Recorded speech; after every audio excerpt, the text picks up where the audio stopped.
Buenas! Nessa sessão a gente vai falar sobre o EVA, ou Economic Value Added, ou valor econômico adicionado, ou valor econômico agregado, que é uma medida de criação de valor. E é muito importante a gente ter as medidas corretas para que esteja todo mundo alinhado e atinja os objetivos da organização e o objetivo correto. Afinal, tem até a expressão que se usa muito em controladoria, é what you measure is what you get. O que você mede, o que você obtém. Então, se eu quero medir criação de valor, eu tenho que deixar isso muito claro, tem que ter essa métrica. E foi desenvolvida nos anos 90 pela uma consultoria Stern Stewart, por isso, inclusive, o símbolo, e eles registraram a marca EVA, por isso tem até o símbolo lá da marca registrada. A ideia de uma medida chamada o Economic Value Added, ou EVA. Ela é uma medida de criação de valor, ela na verdade não é uma medida nova, já foi uma medida bem antiga. A ideia de valor econômico adicionado, valor econômico agregado, quer dizer o seguinte, ou lucro econômico, a ideia de lucro econômico é o que tenta medir o EVA, é justamente dizer o seguinte, olha, não basta qualquer lucro. Lucro, para mim, ou eu só vou ter lucro quando eu tiver algum retorno acima do meu custo capital, ou quando eu tiver algum ganho acima do custo capital. Ou seja, os investidores da empresa aplicaram os seus recursos ali, naquela empresa, naquela organização, ela vai começar a operar e a gente espera que ela dê um resultado. Eu só vou te dizer que isso é um lucro econômico quando esse resultado pagar o custo do dinheiro desses investidores, ou seja, o custo de capital dessa empresa ou aquela rentabilidade que aqueles investidores queriam. Então não basta qualquer lucro. Então você fala o seguinte, minha empresa deu um lucro de 1 milhão. Legal, mas os investidores estavam esperando ganhar 1.200.000. Então a empresa deu lucro, 1 milhão, mas não deu lucro econômico, porque 1 milhão é abaixo do 1.200.000, que era esperado, que tinha expectativa por esses investidores. E eles criaram essa expectativa do 1.200.000 justamente porque eles tinham outras oportunidades que esperava lá uma certa rentabilidade que era traduzida nesse 1.200.000. Então, ter lucro não basta, tem que ter um lucro econômico, ou seja, eu tenho que remunerar bem os meus investidores. É isso que quer medir o EVA.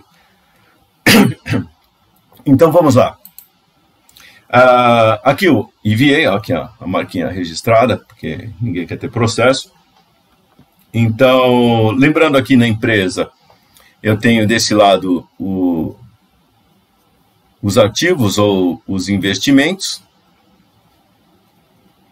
Então, está desse lado aqui. E aqui está registrado o nosso ativo total.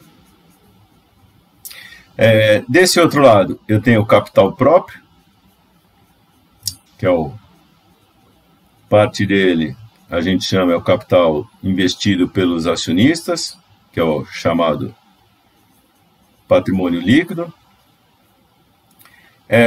E aqui a gente tem o passivo. Então, que eu vou chamar aqui?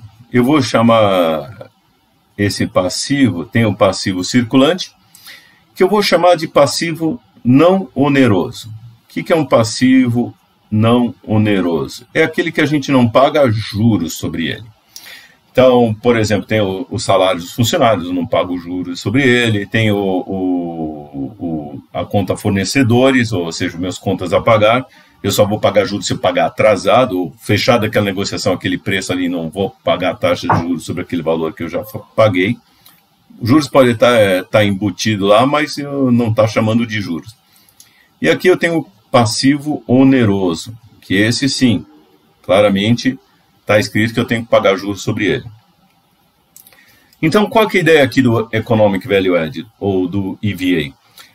Outras consultorias, outras pessoas também criaram suas próprias versões aí. Então, a ideia dele é medir o lucro econômico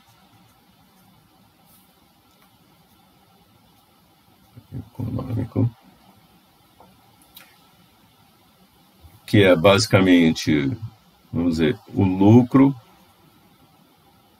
obtido menos o custo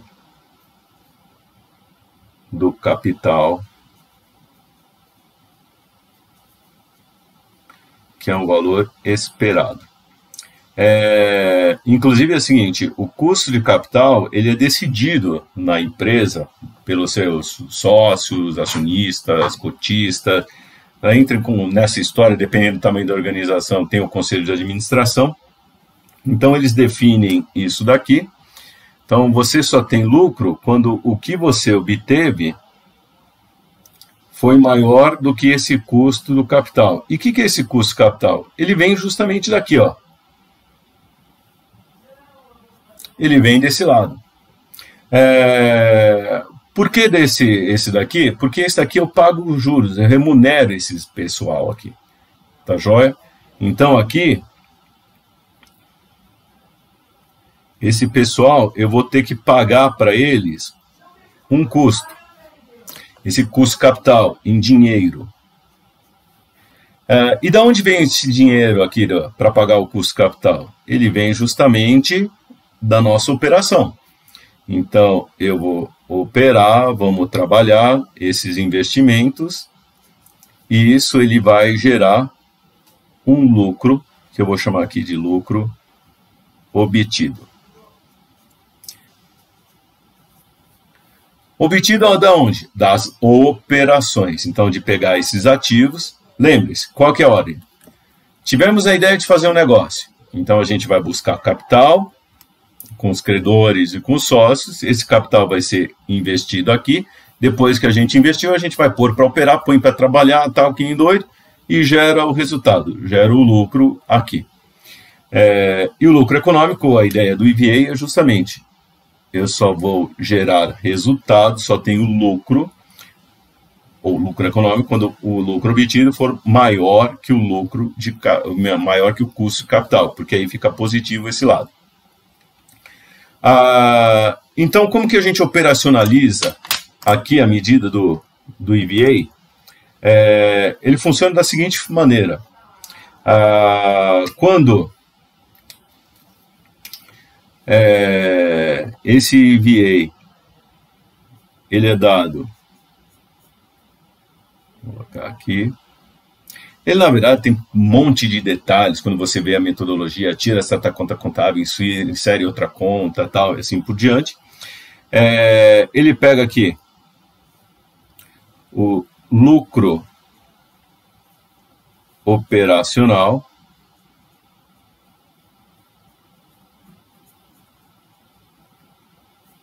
depois do imposto de renda. Então, eu calculo o lucro operacional e subtraio o imposto de renda dele, tá ok?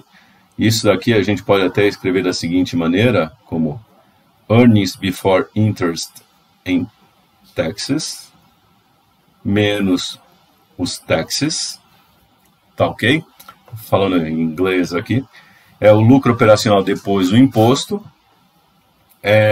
menos a segunda parcela aqui, e veja que é operacional. Então, quando eu falo desse lucro obtido, ó, eu estou falando lucro operacional. Eu quero medir a operação. O EVA quer medir quanto você é bom no seu negócio. A gente produz, por exemplo, sites para a internet, só que aí a gente pegou e recebeu ali de um cliente um terreno, aí a gente ficou um tempo com esse terreno, aí desmembrou o terreno, resolveu fazer um loteamento, vendeu esse loteamento e ganhou dinheiro com isso. Legal, qual que é o teu negócio? Fazer site internet ou loteamento? Se o teu negócio é fazer site internet, esse dinheiro do loteamento não entra aqui. Mas os acionistas receberam, os sócios receberam. Bom para eles, ótimo, maravilha. Mas não é operacional, não serve para a nossa medida. Tá ok? A gente está medindo a operação, quanto que a gente é bom nesse negócio. Muito bem. Então, o próximo aqui, eu vou pegar, quero chegar no custo capital esperado. Como que eu chego nisso aqui? É o capital que a gente investiu. Então, capital investido. Isso é dinheiro. Vezes a taxa do custo médio ponderado de capital, que é chamado de WACC. WACC vem de Weighted Average Cost of Capital. Então, até colocar aqui nosso rascunho. WACC vem de Weighted Average Cost of Capital, ou custo médio ponderado de capital. Em outro vídeo a gente vai mostrar como chegar nisso daqui, mas ele é basicamente o seguinte, olha, quanto percentualmente os credores querem de retorno, esperam de retorno, quanto percentualmente os sócios querem de retorno, pega cada um desses daqui, pondera, considera as questões tributárias aqui, valores de mercado, e aí a gente chega justamente no WACC, nesse custo médio ponderado de capital. Com o WACC na mão, agora, que já é uma conta que tem que fazer antes, aí a gente consegue chegar aqui nesse custo de capital esperado. O WACC é o quanto os nossos investidores esperam de rentabilidade sobre o capital que eles investiram. Um jeito de calcular isso daqui é justamente pegar aqui um jeito simples, pega o ativo total,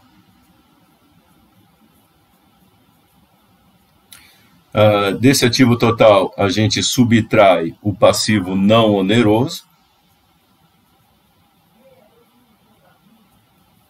Normalmente esse passivo não oneroso é o passivo circulante, mas pode ter coisas onerosas ali contaminando, aí a gente tem que separar, por isso que o que é oneroso manda para baixo, o que tiver não oneroso aqui em cima manda para cima, então alguma reclassificação tem que fazer aqui. E aí multiplica pelo WACC, ou custo médio ponderado de capital, ou alguns traduzem em português como CMPC, custo médio ponderado de capital. É tudo a mesma coisa, de forma diferente. Então está aqui o nosso EVA, ou o nosso lucro econômico. E ele quer dizer o seguinte, ele pode ser, o EVA, ele pode ser maior do que zero, pode ser igual a zero e pode ser menor do que zero. E aí é o seguinte, o que quer dizer um EVA maior do que zero? Quando ele é maior que zero, quer dizer que a empresa cria valor. Ou seja, ela consegue, de maneira adequada, remunerar aqui o nosso capital investido, tá ok?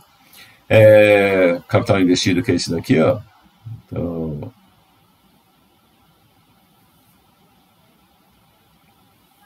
esse é o nosso capital investido. Então, consigo remunerar de forma adequada o capital investido e ainda sobra. Isso é bom? É bom. Remunerei todo mundo e ainda sobrou. Só que a beleza vem agora. Para quem que vai essa sobra?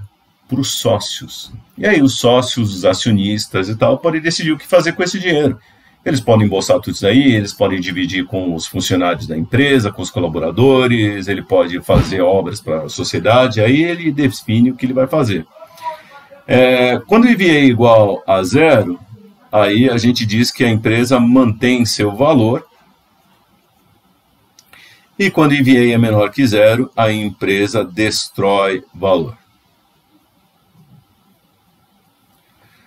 Quando a empresa cria valor, a gente quer reinvestir, está todo mundo feliz. Então, por exemplo, uma parte dessa criação de valor, os acionistas podem falar, vamos reinvestir aqui e fazer novos projetos. Beleza.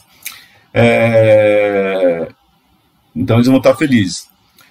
Quando isso daqui, normalmente, está ligado a políticas de remuneração. Isso é muito importante, aliás. Não adianta você falar para todo mundo, vamos criar valor e não incentivá-los. Então, é interessante você, quando cria ou implementa uma medida como essa, também está criando, também desenvolvendo medidas, incentivos ligados a essa criação de valor. Seja diretamente via EVA, seja indiretamente, por exemplo, atrelando isso ao EBIT ou EBITDA, ou ao EBITDA, entendeu? Podemos fazer dessa forma. Lembrando que o EBITDA, o que é isso daqui? Você pega o EBIT aqui e subtrai o EBITDA, olha, soma de volta o DA, e eu chego no EBITDA. Então, eles estão ligados entre si. EBIT é o lucro operacional, Earnings Before Interest and Taxes, o lucro antes dos juros e imposto de renda. Somo de volta, mas ele é depois da depreciação e amortização. Então, somo de volta a depreciação e amortização e chega no EBITDA. É isso que está. Então, está ligado. Então, eu posso atrelar incentivos direto ao EVA, eu posso atrelar ao EBIT ou ao EBITDA. Às vezes é até melhor assim, porque fica mais fácil para as pessoas entenderem. Não adianta nada você, às vezes, implementar uma medida muito complicada, que aí ninguém vai conseguir, você não vai conseguir comunicar, as pessoas não vão querer medir, ou de repente as pessoas vão querer, o sujeito lá da divisão de transporte, que tinha que se preocupar com racionalização do seu EBITDA, ou racionalização de custos, ele de repente pensa o seguinte, aqui está difícil reduzir custos e tal, ou melhorar a margem, então eu vou começar a discutir com o financeiro o custo de capital. Só que o custo de capital é uma decisão que envolve conselho de administração, assembleia de acionistas, não é uma coisa que você vai discutir aqui para melhorar a divisão de transportes. Ou uma outra divisão, por exemplo, a área de marketing da empresa, assim por diante. Quando você mantém valor, o que você está fazendo? Olha, entreguei aquilo que era esperado. Então, era esperado um WACC de, por exemplo, 10%. Então, aqui, percentual, esperava um WACC de 10% e entreguei 10%. É isso que está dizendo um EVA igual a zero. Merece bônus? Pequenininho, vai só para motivar. Basicamente aqui você fez a lição de casa. Tá certo? Você entregou o que era esperado. Nada mais, nada menos. Então o EVA igual a zero não é ruim. É bom. Não merece pau, mas é bom. Aliás, em época, por exemplo, de pandemia, crise econômica, um EVA igual a zero pode ser maravilhoso. E EVA menor que zero, aí é ruim. Aí você destruiu o valor. Por quê? O que você gerou de resultado não vai remunerar adequadamente o capital. A gente tem que pagar primeiro os credores. Está vendo que a flechinha aqui começa de cima e vai descendo. Então, se o EVA é menor que zero, se ele for muito menor que zero, pode ser que eu não consiga remunerar os credores de forma adequada. Isso quer dizer que eles podem pedir até a nossa recuperação judicial ou até a falência. Talvez dê para pagar os credores, mas aí o EVA menor que zero quer dizer que quem vai levar na cabeça, ou quem vai começar a levar na cabeça, são os sócios, são os acionistas. E aí eles vão ficar chateados, eles falam, puxa, eu investi nessa empresa, tal, dediquei, eu poderia ter colocado meu dinheiro em outro lugar, eu tinha outras oportunidades, e eles não me entregaram isso daí. Aí ele vai ficar chateado. E um sócio chateado, ele não vai cruzar os braços e reclamar, falar assim, perdi, que chato. Não, ele vai se mexer também.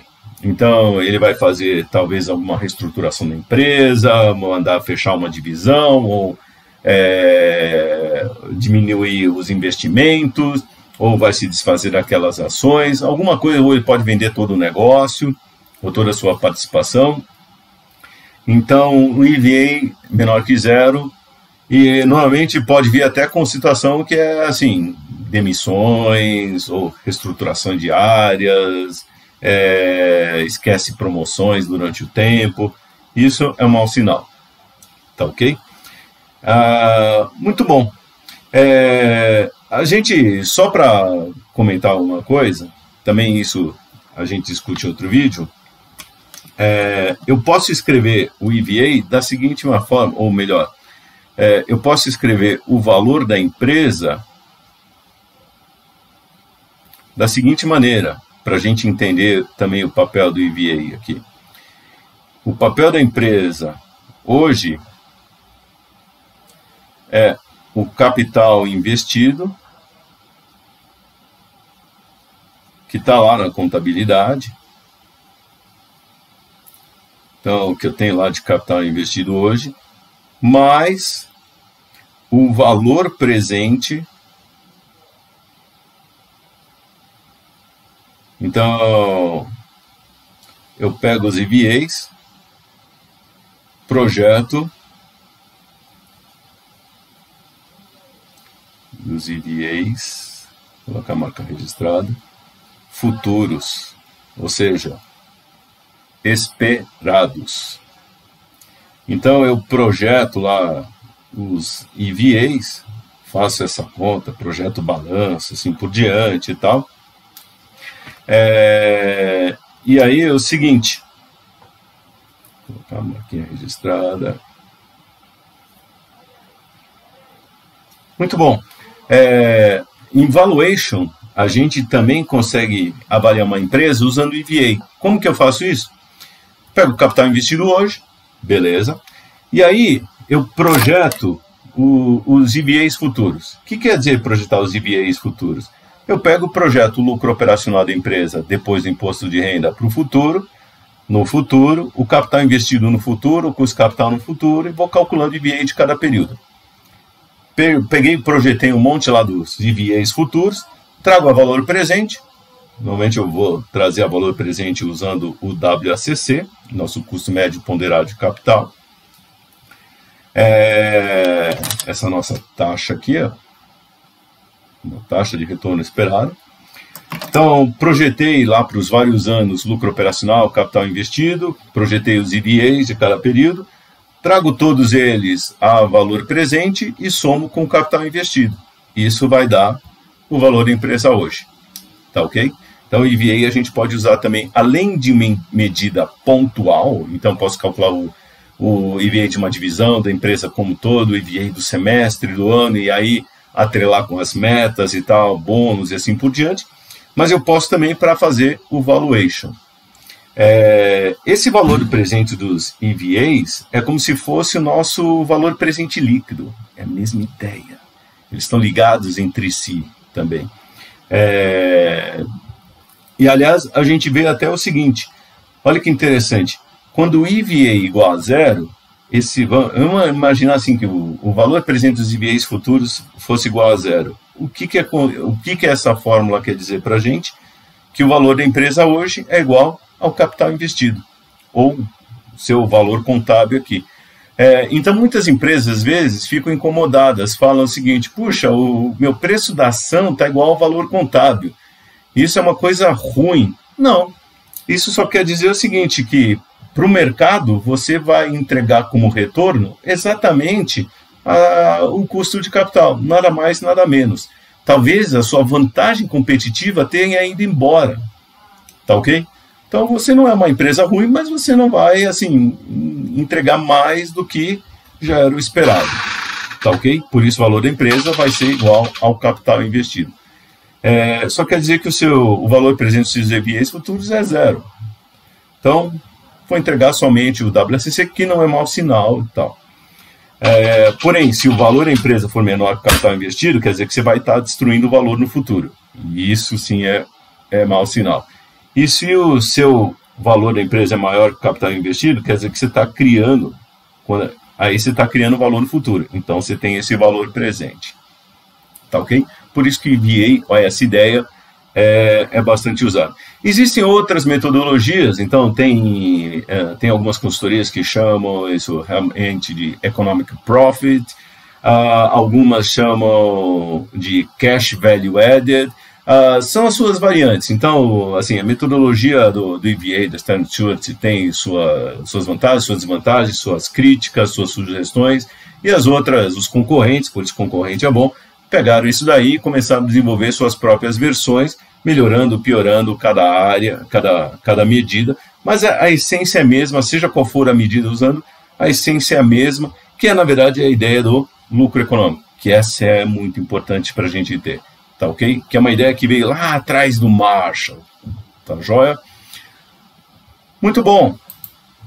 Pessoal, espero que tenha ficado clara a ideia do EVA, que a gente usa muito, inclusive nesse mundo de hoje, para assim, empresas voltadas para o acionista, e mesmo empresas voltadas para os stakeholders, tem que remunerar adequadamente o acionista, ou seja, tem que ter lucro econômico maior que zero, mas tem que se preocupar também com toda a ideia ESG.